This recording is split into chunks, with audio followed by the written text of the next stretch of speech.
அனைவருக்கும் வணக்கம். இந்த வீடியோவில் என்ன பார்க்க போறோம்னா, கலர் ஆஃப் யுவர் பேக் இந்த படத்தோட கதை தான் பார்க்க போகிறோம். வாங்க ஸ்ட்ரெயிட்டாக படத்தோட கதைக்கு போயிடலாம். போலந்தில் இருக்கிற ஒரு அமைதியான குட்டி நகரம். ஆனால் அமைதிக்கு பின்னாடி ஒரு பயங்கரமான இருள் இருக்குது. ஆடம் போலன்ஸ்கிங்கிற ஒரு சின்ன பையன் திடீர்னு காணாமல் போகிறான். கொஞ்ச நாள் கழித்து அவனை ஒரு சாத்தானிய வழிபாட்டை கொடூரமாக கொன்று போட்ட மாதிரி அவனோட உடற்பிணமாக கிடக்குது. ஆனால் கதையே இங்கே தான் ஆரம்பிக்குது. ஏன்னா 2 வருஷம் கழித்து லியோபோல்ட் பிரிஸ்கி அப்படின்ற ஒரு நேர்மையான வழக்கறிஞர் இந்த ஊருக்கு பொறுப்பேற்க வராரு. பழைய கேஸ் பயிரெல்லாம் பட்டி பார்க்கும்போது இந்த ஆடமோட கேஸ் அவரோட கவனத்துக்கு வருது. இதை பற்றி விசாரிக்க அங்கே இருக்கிற போலீஸ் கமாண்டர் ஆடம் சிக்கிட்ட போகிறாரு. ஆனால் அந்த அதிகாரி அந்த பையன் உயிரோடு தான் கிடைச்சான், கேஸை க்ளோஸ் பண்ணியாச்சு, தேவையில்லாமல் பழைய கேஸை தொடாதீங்க அப்படின்னு சொல்லி லியோபோல்ட்டை விரட்டி விட்டாரு. லியோபோல்ட்டும் என்னமோ இடிக்குதுன்னு சொல்லிட்டு பழைய கேஸை பேப்பர்லாம் புரட்டி பார்க்குறாரு. என்ன அதிர்ச்சின்னா அந்த பையன் காணாமல் போனான்னு சொல்லிட்டு ஒரு கம்ப்ளைண்ட் பேப்பர் கூட அங்கே இல்லை. அப்போ தான் அவருக்கு புரிய வருது, யாரும் வேணும்னே ஆதாரத்தை அழிச்சிருக்காங்கன்னு சொல்லிட்டு.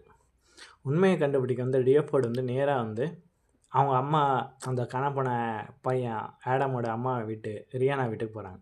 ஆனால் அந்த அம்மா பதற்றத்தோடு சொல்கிறாங்க, என் பையன் உயிரோடு தான் இருக்கான், ஆனால் வேறு ரிலேட்டிவ் வீட்டில் இருக்கான், அவங்களுக்கு நான் வழக்காக தத்து கொடுத்துட்டேன் அப்படின்னு சொல்கிறாங்க. அவங்க முகத்தில் இருக்க பயமும் பார்த்து லியோபோல்ட் சந்தேகத்தை இன்னும் அதிகமாச்சு. இன்னொரு பக்கம் ஜூலியான்ற ஒரு பெண் எடுத்தவர் தன் மகன் ஃபியோண்டோட புது வாழ்க்கை தொடங்குறதுக்காண்டி அந்த ஊருக்கு வராங்க. ஆனால் அவரோட பழைய பள்ளி தோழன் ஆரக் என்பவன் அவளை மிரட்ட முயற்சி பண்ணுறான். அதே நேரம் அந்த ஊரோட மேயரும் ஜூலியாவோட அம்மாவான பேபிலோயா ஒரு பெரிய விழாவில் பேசிகிட்டு இருக்கும்போது அந்த ஜூலியாவோட மகன் ஃபியோண்டோன்ற திடீர்னு காணாமல் போகிறான். சந்தேகம் நேராக அரக் மேலே போகுது. ஏன்னா அவன் கொஞ்சம் நேரத்துக்கு முன்னாடி ஜூலியா மாட்டிட்டு போனான். விசாரணை அரக்கோட அப்பா ஒரு காலத்தை தேவாரிய பாடகர் குழுவை வழி நடத்தி வர்றது தெரிய வருது. ஆனால் அங்கேயும் எந்த ஆதாரமும் கிடைக்கல. மறுநாள் காலையில் அந்த பகுதியில் கிட்டத்தட்ட வெறும் எலும்பு கூட மாதிரியா ஒரு உடலை போலீஸ்காரங்க கண்டுபிடிக்கிறாங்க. ஆனால் அது இப்போ காணாமல் போன ஃபியோண்டோஸில் பல வருடங்களுக்கு முன்னாடி செத்து போன யாரோ ஒருத்தரோட உடம்பு. அப்போ தான் ஜூலியா தனது சிறு வயது அதிர்ச்சி நினைவை பகிர்றாங்க. சின்ன வயசில் தேவாலய பாடகர் குழுவில் இருக்கும்போது ஒரு சிறுவன் கொடூரமாக கொடுமைப்படுத்ததை அவளும் அவள் தங்கச்சி பார்த்தாங்க. ஆனால் அதை பற்றி யார்ட்டையும் புகார் பண்ணாமல் கண்டுக்கலை.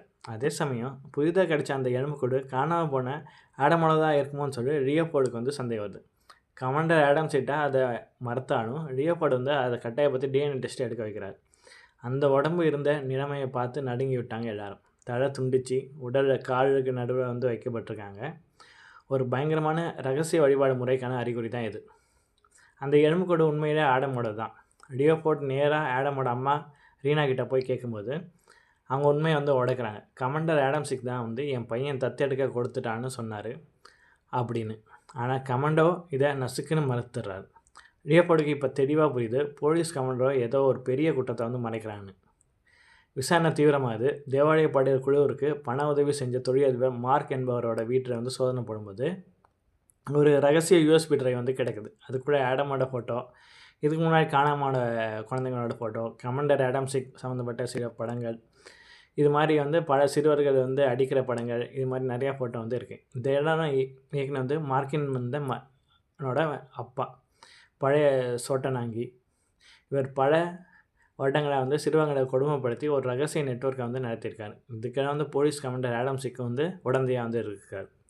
இதற்கிடையே ஜூலியா அந்த ஊர் தேவாலயத்துக்கு போகிறான். அங்கே அரகன் வாசிப்பவரை உணவக உரிமையாளரை பார்த்ததும் அவனுக்கு தன் மகன் காணாமல் போனதில் தொடர்பு இருக்குன்னு சந்தேகப்பட்டு அவன் பின்தொடர்ந்து அவனோட வீட்டுக்கு போகிறான். ஆனால் அவன் ஜூலியாவை பிடிச்சி தான் வீட்டில் இருக்க ஒரு ரகசிய அறைக்கூட தள்ளி போட்டுறான். நல்ல வேலையை அங்கே ஜூலியாவோட மகன் இல்லை. ஆனால் சூழலாம் சிறுவர்களோட புகைப்படம் நிறைஞ்சிட்ருக்கு. லியோபோல்ட் இந்த வழக்கோட கடைசி புள்ளியை பிடிக்கிறாரு.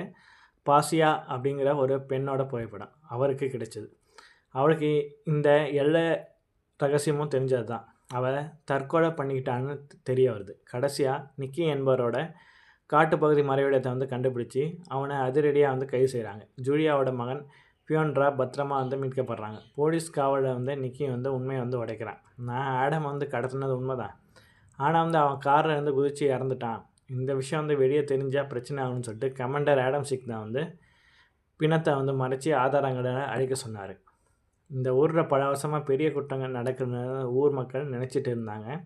ஆனால் உண்மை என்னென்னா வந்து குற்றங்கள் நடக்காமல் இல்லை, அந்த குற்றங்களை எல்லாம் போலீஸ் கமாண்டர் வந்து ஆடம்ஸுக்கு வந்து திட்டமிட்டு மறைச்சிருக்கார். பல சந்தர்ப்பங்களில் நடந்த கொடூரங்களுக்கு துணையாக வந்து இருந்த கமாண்டர் ஆடம்ஸுக்கு வந்து சட்டத்தின் முன் நிறுத்தப்படுறாரு.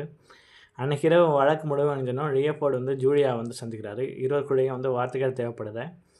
இதோட வந்து த கலர் ஆஃப் ஃபீவர் இந்த படத்தோட கதை வந்து முடியுது. நன்றி.